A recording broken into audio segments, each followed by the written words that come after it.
In the year 8000 BC, a huge spaceship suddenly appears in the sky and begins descending over a tribal community. All the villagers immediately flee in fear except for one guy that can't stop staring at the beam of light coming out of the ship.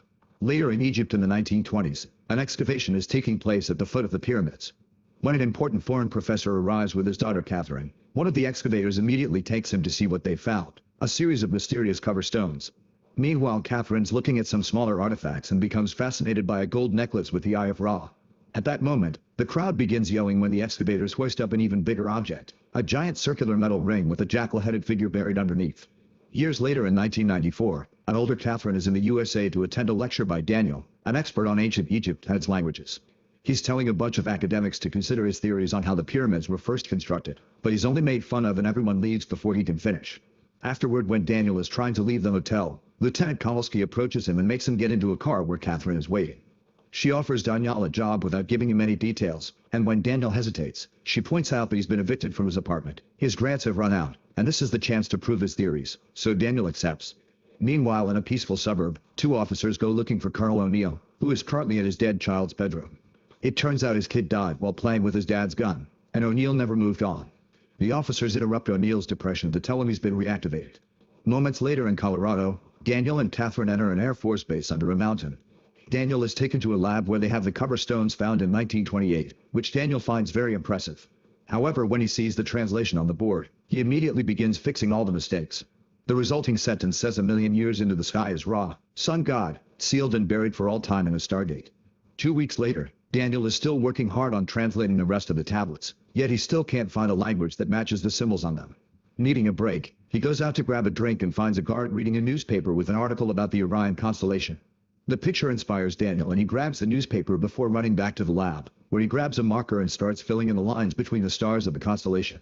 He then climbs the stair ladder to compare his drawing with one of the glyphs, confirming they match. Moments later, Daniel attends a meeting with all the scientists and the officers and spreads a star chart on the table, explaining all the symbols on the tablets were constellations placed in a unique order to form a map with 7 points to outline a course to a position. Then he makes a drawing to explain that to find a destination within any three-dimensional space, one needs 6 points to determine the exact location, and the 7th point is the origin, which he indicates with another drawing of 2 humans next to a V symbol. The others point out the symbol isn't on the device, and when Daniel wonders what they mean, the wall goes up to reveal they have the Stargate found in Egypt, which is made from a mineral not found on Earth. In the control room, they activate the Stargate, which begins spinning around. A screen shows close-up images of all the constellation glyphs, and Daniel notices one that looks like a pyramid with a circle above it. He grabs a marker and adds 2 little stick figures next to it, proving his theory right. They immediately program the 7th symbol into the gate and this activates condition red, so they make all the personnel evacuate. Suddenly a shaking starts and the computer monitors go crazy as Earth is marked as the point of origin. The shaking keeps getting worse and suddenly the Stargate activates with a giant vortex streaming outwards front and back, leaving a vertical wall of water. Orders are given to send in a probe, which moves up the ramp and stops in front of the gate to send through an arm. The arm continues to extend, then the probe is pulled through the Stargate. The computer analyzes the information and they discover the probe has locked itself onto a point somewhere in the Kalium galaxy. Daniel checks the map and reveals that's on the other side of a known universe just before they start losing signal and the wormhole shuts down. Sometime later, they analyze the pictures sent back by the probe, which show a room in another Stargate, so they assume both gates are connected. Readings also indicate the planet is an atmospheric match for humans. Daniel looks at the symbols on the other gate and points out they aren't the same as theirs. The officers want to abort the project because to use the other gate they'd have to do a reconnaissance mission, but Daniel tells them he doesn't mind going and doing the work himself. The team begins preparing for the mission, and O'Neill goes to look at the fossil of the jackal-headed man while a superior gives him a secret goal. Meanwhile, Catherine approaches Daniel to gift him a Ra necklace as a token of good luck. Once everyone is ready, the team enters the gate room, where the wormhole is already active. First they send the equipment rover, which easily goes through the vortex. Then the men cross the gate too, amazed by all the lights that surround them as they are teleported across the universe. Suddenly the team finds themselves in a very dark room with the other gate. With the help of a few flares, they inspect the room and make their way out through a corridor, where they discover the building is a replica of the Great Pyramid of Giza and they're in the middle of a desert. Daniel is supposed to realign the Stargate, but he reveals he can't do that yet because he needs an order of alignment. He had assumed this gate would also have tablets, but they aren't there, so they need to find those symbols first. The soldiers get angry with Daniel for getting them stuck here and Kowalski shoves Daniel to the ground, but O'Neill stops him before things escalate. While the team sets up camp, O'Neill goes back into the pyramid and opens a hidden panel on the rover, where he sets a cylindrical device and begins arming it to make a bomb. Once it's done, he adds a timer, pausing when he sees someone approaching. He closes the panel as Kowalski announces the camp is ready. Back to the camp, the other soldiers bother Daniel and throw his suitcase out on the dunes for getting them stuck here. Daniel starts the tedious task of picking his stuff up, only pausing to get a snack. While he looks around, he notices some large animal paw prints in the sand and starts to follow them, which takes him to a large creature munching on desert vegetation. The animal has a harness, but there aren't any people around. Daniel approaches the animal and gently pets it, offering his candy. At that moment O'Neill and the others arrive and tell him to stay away from potential danger, but Daniel tells them the harness indicates it's domesticated. However, the arrival of the soldiers spooks the creature and causes it to start running away, getting its harness entangled with Daniel's feet. As the beast runs, a screaming Daniel is dragged through the hot sand for many miles until he eventually passes out. Moments later, Daniel is woken up when the beast licks his face and the soldiers finally catch up to him, freeing him from the harness. Suddenly they hear some noises and the team walks to the top of the dune to discover some tall rock pillars and lots of people buying them. A boy named Scar notices the soldiers and yells a warning, making all the other people freeze as the team decides to approach them. When the people see Daniel's necklace, they all bow to him. O'Neill approaches Scar to shake his hand as a sign of peace, but Scar yells and runs away. One of the soldiers scans the mineral that is being mined and discovers it's the same mineral used for the gate. At that moment, Scar comes back bringing the leader Kasuf with him. Kasuf says a few words and bows, but although Daniel recognizes some of the sounds, he can't understand him.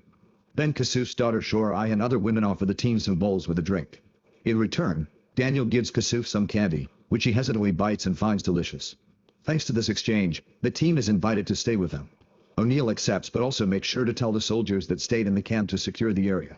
Moments later, the team is walking through the desert with the caravan until they reach an expansive stone city.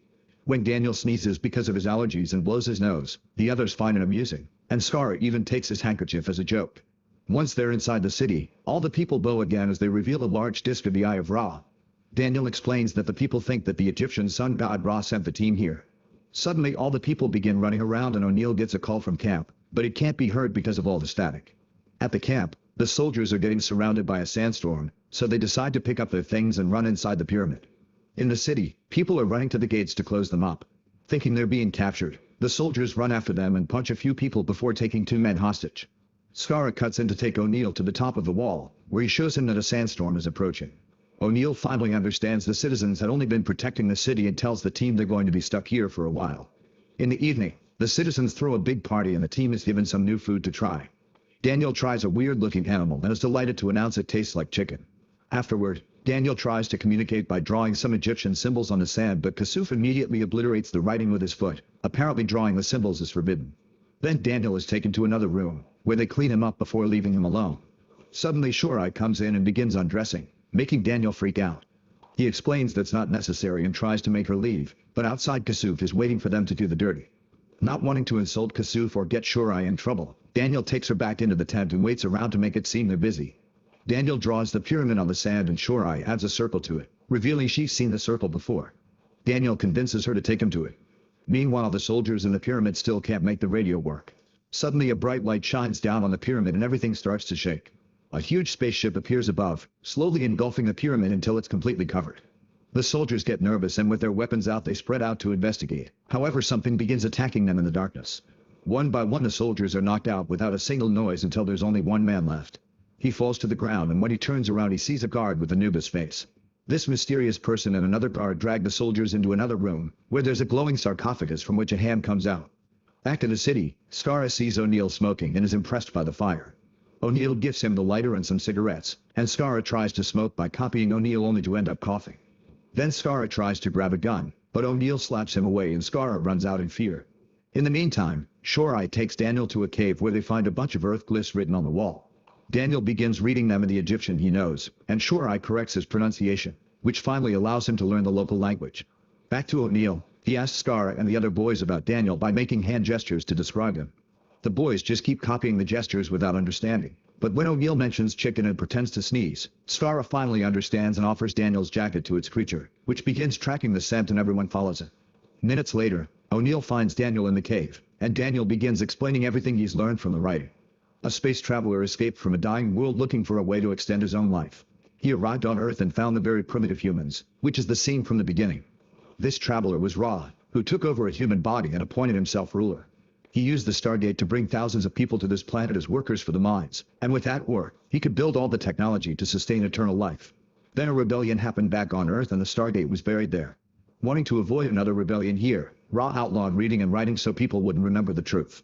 While Daniel talks, Kowalski is looking around the cave and finds a round stone like the one in the center of the Earth Stargate. Daniel is excited because this is what he's missing, and he thinks the citizens must have hidden it here in hopes the Earth Stargate would someday be reactivated. Unfortunately, the stone is broken and worn out, so Daniel can't see the seventh symbol. Tired of all this, O'Neill announces they're returning to the pyramid, and the team takes off while Scar and his friends follow them. When they find the spaceship, they immediately get worried, so they enter the area with their weapons out while Scar's group sneaks around to look through the windows. Inside they find the team's campings, but not a single body. Suddenly the mysterious guard appears and before the soldier can react, he gets knocked out by the guard's staff. This staff is capable of shooting like a gun, so the guard begins shooting all over the room while the rest of the team runs away. Daniel and O'Neill make it to the room with the bomb, only to find it gone. Suddenly the circular section of the ceiling opens and rings lower as a light beam begins glowing. 3 guards show up and aim their staff weapons. Daniel and O'Neill put their guns down and are taken through the beam of light until they reach a throne room with walls that are now opening to let in the sunlight. At that moment the leader shows up, bringing up the bomb with him. Then everyone takes off their masks, revealing they're just human and not supernatural beings. The leader turns out to be Ra, and when the guards kneel to him, O'Neill quickly moves to knock the guard back and take his staff. Then he fires and kills one of the guards, but before he can turn around, the other guard has his weapon aimed. Daniel jumps between them and gets shot instead while a bunch of children surround Ra to protect him. Then a guard takes his staff back and begins beating O'Neill up before Ra tells him to stop and approaches Daniel to look at the necklace. Afterward, O'Neill is thrown into a water pit with all the other soldiers. Outside, Scar's group is searching the soldiers' bags for weapons when they notice 2 gliders coming out of the pyramid and flying away. In the city, Kasuf sees the gliders too and raises the alarm, so people try to run and hide. The gliders fire down on the city, shooting blasts all over the place. Kasuf kneels to ask for mercy, but the gliders continue to blast away, killing many people and doing great damage to the town. After a few passes, the gliders leave.